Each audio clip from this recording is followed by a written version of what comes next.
What up, YouTube? Let's here. Thanks for visiting the channel. As always, I appreciate it. What do I have for you today? Today we are going to be reviewing the Kershaw Dividend. It's a pretty cool knife. Um, uh, an acquaintance of mine sent over some knives of his for me to review. I'd like you to go to Instagram to give him a look. So his handle is knife noob. Knife underscore noob. It's KNIFE underscore NEWB. He has a really awesome knife collection, so please head over to Instagram, give him a look, and follow him if you'd like. I'd appreciate that. So anyway, as I said, today we have the Kershaw Dividend, which is an assisted knife. Very nice knife. It's a little small for me, but that's okay. To each their own. But this is actually a really cool knife, but we'll get into that in just a few minutes here. First, we'll do the size comparisons up against the, compared to the Rat one, which is exactly 8 1/2 inches. And then we've got the Rat 2, which comes in exactly 7 inches.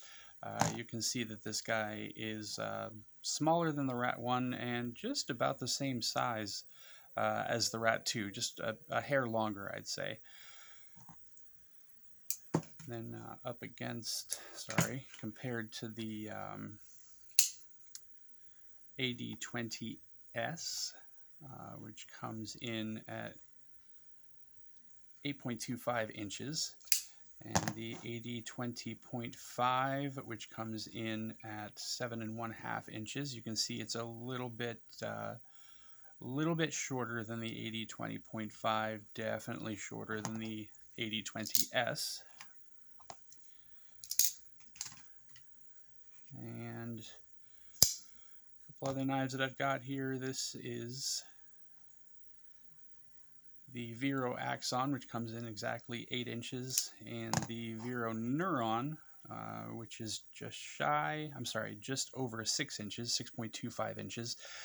You can see that the Dividend is a little bit shorter than the Axon and quite a bit longer than the Neuron. All right, so our measurements here for the Dividend, we've got 7.25 inches with, let's say, pretty sure this is an aftermarket clip, but I could be wrong. Comes out just a little bit farther than the butt of the knife here.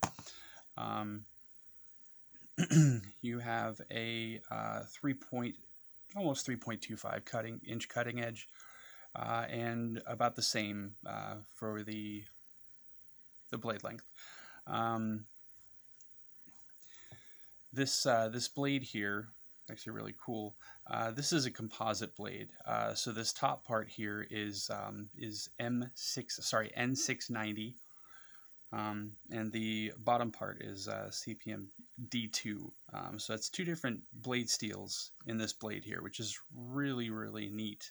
I did read one review where somebody was prying with it a little bit and the blades separated right here where the teeth are, but obviously, we all know that we're not supposed to pry with our blades, right? It's got an aluminum handle, which is anodized green, and a what feels like, excuse me, a Grivery or FRN backspacer, and it has a steel clip here, which is definitely deep carry. So yeah, a pretty cool knife, I'd say. Let's see if we can get the other measurements here. The blade stock thickness for this guy is going to come out to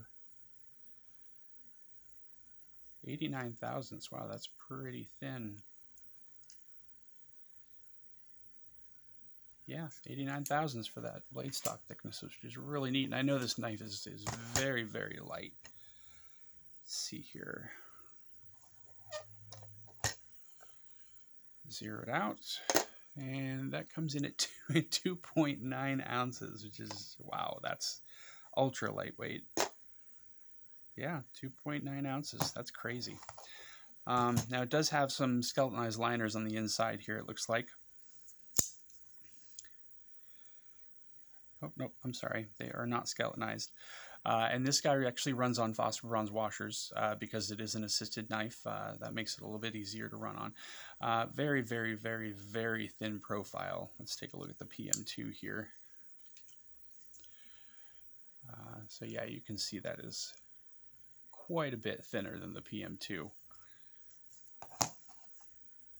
Nowhere near as tall either, and definitely shorter. Yeah. So I've said it before on my channel, I'm not a huge fan of assisted knives, but you know, this one's really, really nice. I don't know that I would carry this. It's a little small for me. But for a lot of people out there with smaller hands, I think this would be a really, really good EDC knife. Very, very thin blade stock, very sticky blade. I mean, this thing is razor sharp. I don't know if he sharpened it or not, but if he did, he did a very good job. Let's take a look at the hardware here. Sorry, I'm bouncing all over the place. I think these are all T6. You can get my tools on Amazon, very, very cheap. Sorry, very, very inexpensive. I don't want to make it sound like they're crap because they're very nice bits actually. Yeah, so the body hardware are all T6 screws. And they only go in on one side, so at least they're minimal. That's pretty neat. Yeah, and the pocket clip screws are T6 as well. I'm sure that pivot is probably a T8.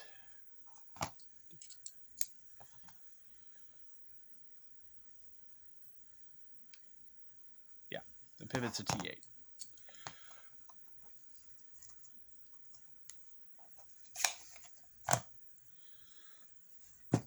All right, so like I said, this is a very unique knife because of that composite blade. I've actually never seen anything like that before. So that's very cool. A lot of billboarding on the blade, which I think we've come to expect from Kershaw. But it is what it is. It's what they want to do. So I think we'd all appreciate it if they, kind of leave that off and leave that a little bit more minimal. This is made in the United States, which is also pretty awesome. And it's a liner lock. The liner here is very, very thin, and it's also a thin knife. So I have a hard time getting my finger in there to close it. But like I said, I think for most people with smaller hands, I don't think that would be much of an issue. It's got some jimping here on the flipper tab, which works very well, and it actuates very, very well. As soon as you hit that flipper tab, it's going to fly open. It's not going to cause you any trouble at all. When you do have it open, there's no finger choil. There is a pretty good sized sharpening choil there. Excuse me. But it's still, I'm able to get a full 4-finger grip on it just barely. You can see that the butt of the blade kind of right here at my pinky. So that's not terrible. I wouldn't say that's a big, huge issue. And when I do have a full grip on it, I can't really feel that pocket clip at all. There's no real hot spots on this knife at all that I can see. All in all, it's a good knife. I've used it for just day-to-day tasks, cutting boxes, paper, tape, strings, stuff like that. I wouldn't necessarily take it out to the backyard if I had to, cut off little tiny thin branches off of a, tree limb or anything like that. I don't know that this could handle that. I wouldn't want to cause any damage to this composite blade. As I said, there was somebody who had an issue before, but he was trying to pry with it, so that's his own fault. Make sure that the tasks that you're performing are appropriate to the knife that you're using to perform them is my best advice to everybody. Let's see here. I don't think there's much else to tell you about this guy. Like I said, it's a nice knife. I would recommend it to anybody with smaller hands who is going to be using it for just everyday carry practice. I think that's it. I don't have anything else for you guys. If you have any questions, don't hesitate to leave a comment. If you enjoyed the video, please like and subscribe. I'm trying to grow the channel, so I'd appreciate that. Yeah, I think that's it. I'll be setting out some more videos, you guys. I'm sorry I haven't posted anything in a while. I ended up having a back injury, and then I was sick for a while with COVID, so I haven't posted in quite a while. I apologize about that.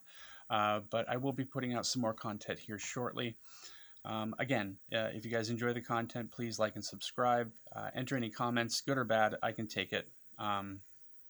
Thanks a lot for watching the video. Take care, guys. Bye.